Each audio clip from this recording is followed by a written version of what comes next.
Management of waste, especially human waste in slum areas, is a big challenge, with research indicating that about 80% of human waste from informal settlements in the city ends up in our urban rivers, and that has a worrying negative effect on health, not just on the health of the slum dwellers, but the health of even those who live far away from the slums. In this show, alternative initiatives, the importance of innovation, and the role of the private sector towards cleaner slums. We remove over 6,000 tons of waste every single year, and this is waste that would have otherwise ended up in the rivers. Sahi kuna usafi kwa sababu hiyo choo inatolewa kila asubuhi, hata harufu wesi ukaisikia. Salafu wale wa kuja kuchukua zile za zamani, wale wanaenda kudispose kwa mto, ambapo hiyo mto inakuwa chafu kwa environment. But first, here is our fact sheet. Nairobi is one of the fastest growing cities in Africa, both economically and in population. The result is rapid urbanization that is putting a lot of pressure on the available water and sanitation services. With a slum population of about 8 million, Kenya's slums are already overwhelmed. Mukuru slums alone host about 500,000 people, yet they have inadequate access to essential services like water and sanitation. A United Nations Population Fund study of 2007 found that up to 72% of urban residents in sub-Saharan Africa live in slum-like conditions.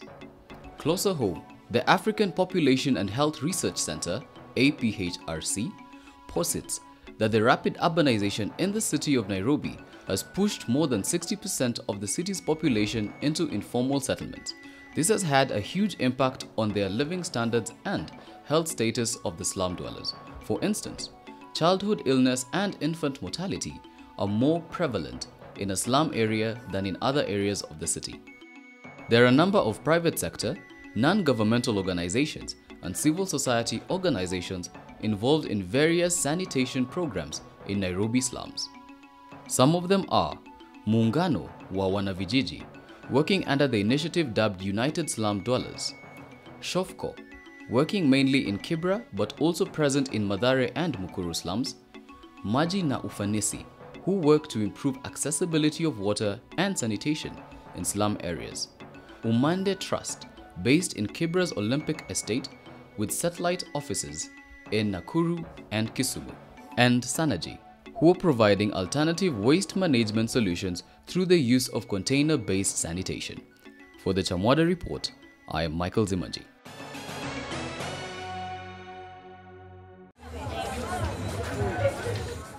It is estimated that about 500,000 people live in Mukuru slums that are located east of Nairobi city. They are divided mainly into Mukuru Kayaba, Mukuru kwa Ruben, and Mukuru kwa Njenga sections. We are in Mukuru kwa Ruben. It is a busy slum as area residents go on with their activities, looking for their daily bread. Hawking is the order of the day. The food sector is thriving. But all these people need good sanitation to stay healthy and to be productive. For those handling food, without proper sanitation, it means their services could be a health hazard. Mukuru slums, like many other informal settlements, have for a long time been neglected when it comes to provision of basic services like water and sewerage. It is estimated that Kenya's 8 million residents of slums lack safe sanitation, leading to profound health, economic, and environmental challenges. Most of our fecal matter ends up in the environment, and when it rains, all this fecal matter with all the bacteria and viruses within it is swept into the river. And now the people within the slum area do not have piped water. Most of them do not have piped water. So there's a likelihood of contamination between the bacteria in the water that is flowing within their areas and the containers within their households. So there's a likelihood of contamination between the two, and that's why they are likely to be more prone to these diseases than the rest of us. Most shocking was this revelation from our previous show. The sewer from informal settlement, 80% of it goes to the river. This statement shocked many, but the question is, what exactly is being done to improve living conditions in informal settlements? The Nairobi City County government has stated that it will no longer be business as usual, promising to put in place sustainable sewerage services in the city. But there are some players in the private sector, civil society, NGOs, and even residents themselves who are running initiatives that are complementing government services to make slums livable. One such initiative is by an organization known as Synergy. The organization is providing alternative sanitation solutions here in Mukuru and other informal settlements. They produce unique toilets fabricated at their production plant elsewhere and assembled on location. This is saving landlords and tenants the burden of digging pit latrines that often become a menace and a health hazard in the slums. The toilets are branded as Fresh Life. Watu wengine hata walikuwa wanakunia kwa karatasi inakuwa flying toilet. Sasa ile wamelemewa kwa nyumba. Kwa hii plot kuna watoto wachanga na wamefundishwa kwenda hiyo choo. Juu kuna sehemu ya mkojo na kuna sehemu ya kinyesi. Sasa wamefundishwa na wakitoka kwa hiyo choo wanaingia kwa container ya maji, wanaoga na sabuni iko throughout. Since they began, they've installed over 1,700 toilets in Mukuru slums alone. In a month tunatengeneza over 100 toilets. Ukiangalia material yenye tunatumia ni vitu durable, ni vitu itakaa muda mrefu sana, ni kitu permanent. Because hii kitu tukikoroga, not unless iwe ina mtu tu amekuja tu kuharibu, but haiharibiki hivyo haraka haraka. Our toilets are being used over 60,000 times every single day, run by over 1,000 entrepreneurs. So this shows that the community is willing to embrace alternative solutions, and we have a retention rate of over 97% of our community members are happy, and they are still keeping Fresh Life toilets. It is a simple toilet, and this is how it works. So this is the Fresh Life toilet, and it uses a urine diverting technology. We use the squirt plate that separates the waste at source. A squirt plate that separates the waste at source. We have cartridges, 2 cartridges that go underneath the toilet. We have a solid waste cartridge and a liquid waste cartridge. So this is how it looks like.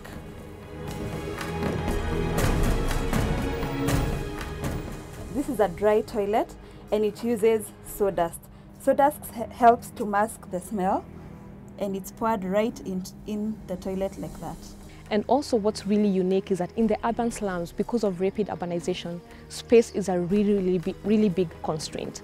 And what we do is with the Fresh Life toilet, it's really compact, it's really small, can fit into the smallest of spaces, can easily be installed within 1 day. You can get your Fresh Life toilet up and running for you to use. So we are expediting that curve of what it would otherwise take to get a sewer toilet in. It is a growing social enterprise, managing waste and creating jobs at the same time.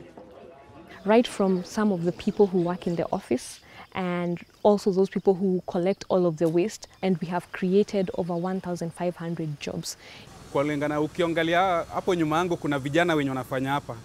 Ni vijana tu wanaishi around, na wengi wao by the way before walikuwa jobless. Na sasa hizi inasaidia vijana sana. Imedivert attention yao, wanakuja kazi, kila mtu akiamka na kuja kazi anapata place anakuja. Unlike how ile kitambo walikuwa nakaa tu mtaani wakiwa tu idle, wanakuwa engage kwa vitu zenye hazifai kwa community. Synergy did its homework. For this to succeed, they had to involve the community. because they really are the ones who have helped inform our model, is positive wash behavior change. You know, so with our work with communities, we have had a lot of conversations with them about what works for them. How do you start thinking differently about, you know, trying to solve this huge challenge of waste, you know, eradicating flying toilets. So one may ask, how is the waste from the toilets handled? During the servicing of our Fresh Life toilets, our logistics personnel visit the Fresh Life toilets. They start by taking out the squirt plate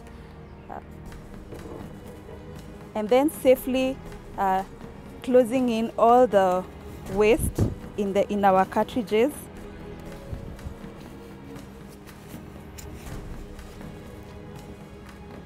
To ensure that no waste leaks out, we tightly close it out.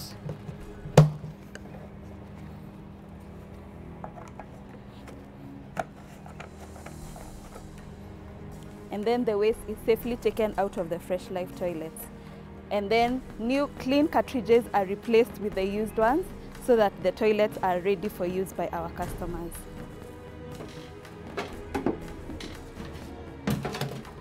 Synergy has a chain of waste collectors, mostly community members, trained on safe handling of the waste. Sahi kuna usafi kwa sababu hiyo choo inatolewa kila asubuhi, hata harufu wesi ukaisikia. The collection is done on daily basis from every unit. After this collection, the waste is transported using hand carts to a truck which further transports it to Synergy's organic waste recycling plant located in Kinanie, Machakos County. Walikuwa na mkutano wakatuambia mtu anaweza taka choo ya Fresh Life, anaweza jiandikisha, awe analipa na monthly. Nilinunua na 55,000. Mimi na familia yangu inatumia hizi choo. Haya majirani na wale wapitaji wa njia hapa pia ni makastoma wangu hapa. The price ni shilingi 5. So kienda kwa ile ya zamani unalipa shilingi 5 na ni chafu. Kuja kwa hii Fresh Life unalipa shilingi 5 na ni safi. We now take a short break. When we return, we will show you some of the products that are made out of the waste and the connection between those products and transformation of lives. Welcome back. In this show, Cleaner Slums, we are looking at alternative ways of managing waste in slums. Time now to look at some of the products that are made out of waste and the connection between those products and transformation of lives. This is an organic waste recycling plant in Kinanie Township, Machakos County. The raw material is from Mukuru Slums in Nairobi.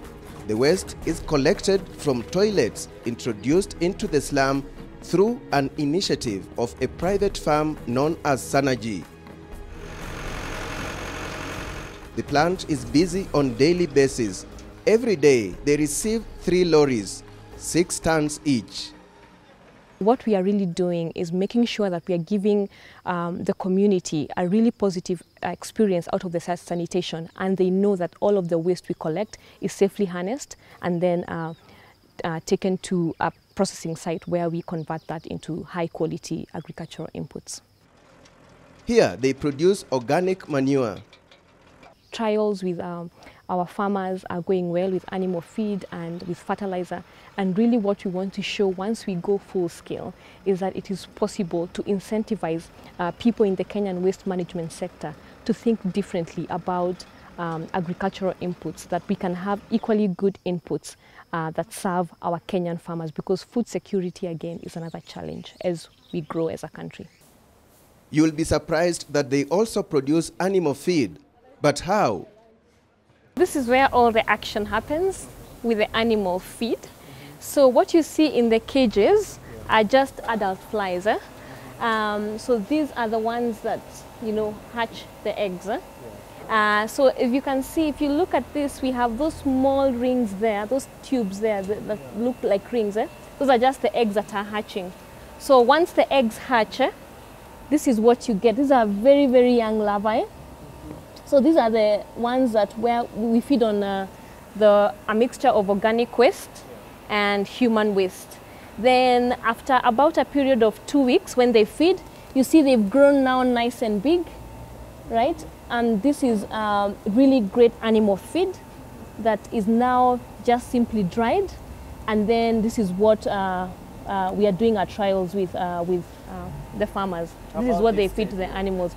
At this stage, just to maintain colony, we let the larvae hatch into pupa, and this is now taken back to the cages to hatch the eggs just to maintain the colony. But right here, this is our animal feed, about 40% rich in protein, very also high in fat content and great for your pigs and chicken. Sanaji also intends to produce biogas from the human waste collected from the toilets in Mukuru slums, but this is still on trial. These are technologies that have been there. For example, the turning of fertilizer from human waste. The animal feed as well that we do with the black soldier fly, we have that technology, for example, in South Africa. What we want to demonstrate in Kenya and in East Africa and to the rest of the world is that it is possible to have all of these processes in one place, running effectively and making sure that at scale we are not only removing waste from the communities and serving residents with clean, accessible and safe sanitation, that it's also possible in our country to produce quality, high quality agricultural inputs that are from Kenya and that are sustainable. Indeed, it is an initiative that is transforming lives. We are about roughly 37 staff. We are working here, and this plant has really created a job to most of our staff, or most of the people around this area. And this is their future plan. We still have a lot more people living in slums who still don't have access. We would like, to talk with government and to partner at scale to make sure that we are serving thousands more. Yes, we began this journey in Mukuru slums, where sanitation is improving thanks to efforts by the private sector in collaboration with the community, and ended in Machakos County, where waste from the slums is being recycled. Toilets introduced by Sanaji, a social enterprise company, are helping change the face of Mukuru slums, hence contributing to reducing the amount of human waste that is discharged into the environment and at the same time leading to job creation. Pia wale wanaona hizo choo za Fresh Life wanapata faida. Juu unapata at the end of the day mtu akona shilingi yake 500, haizi sumbuka aziazi. Ikifika kesho ama siku aenda kupika mtu ngeta ama ni aje. Hata vijana kuna wenye wako na groups pale hivyo hapo Kikomba wame own choo za Fresh Life. So unapata wako na group wanakaa tu hapo hivyo wanauza, wakishauza wanaenda kwao jioni. This huge transformation is attributed to increasing behavioral change among slum dwellers and the recognition that a safer environment means a lot when it comes to health concerns as well as general cleanliness of the slums. Our intention is to adopt the national policy and come up with this policy on environmental health, and within these two we have a way of working together. It is going to give incentive to people who will help us reduce diseases in the city so that they can have more money to put into the business to be able to help us improve on health. Of great concern has been the worrying fact that over 80% of human waste from Nairobi's informal settlements ends up in the rivers.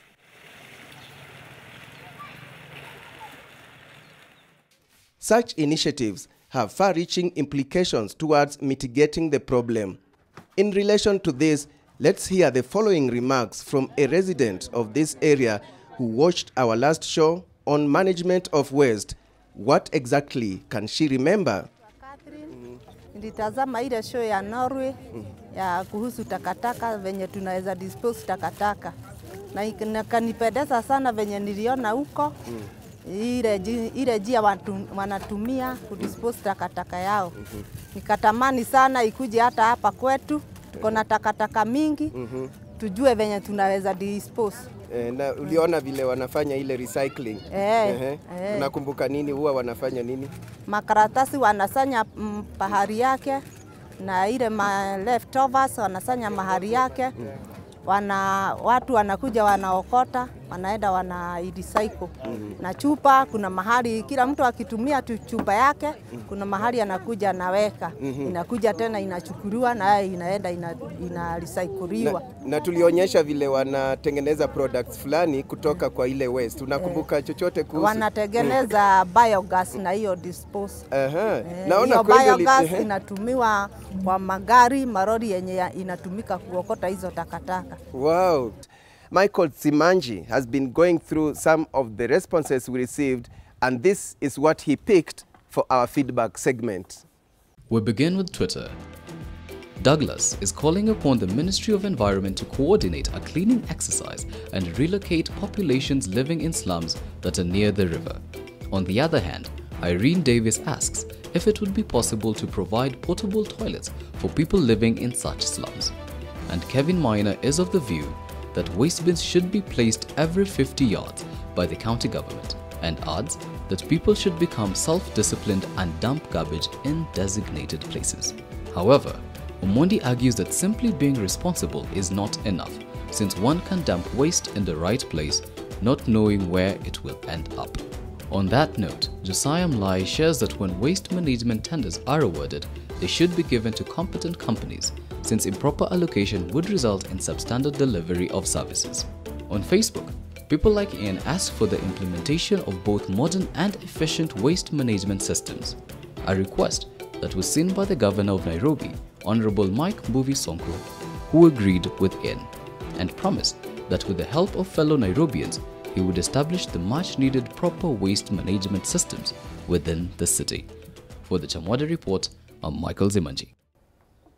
We've come to the end of our show today. We discussed alternative ways of waste management in slum areas and the socio-economic impact of such initiatives. You can watch this show again on our YouTube channel. Kindly subscribe to it.